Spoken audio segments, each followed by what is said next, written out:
Puluhan tenaga kerja asing asal Cina yang berstatus sebagai pekerja di proyek PLTU 3 dan 4 Kabupaten Nagan Raya dilaporkan tidak memiliki kelengkapan perizinan kerja dan melakukan penyalahgunaan izin tinggal.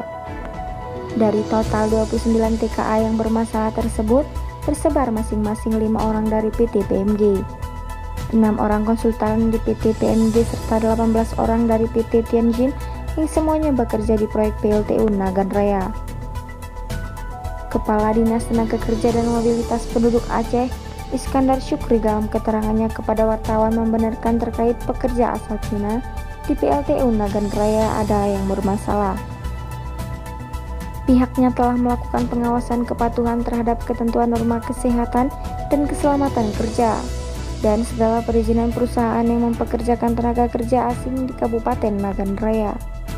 Disnaker Mopduk Aceh juga menertibkan data izin tinggal di kerja serta kelengkapan administrasi seluruh tenaga kerja asing yang masuk ke Indonesia, khususnya Aceh, di perusahaan itu.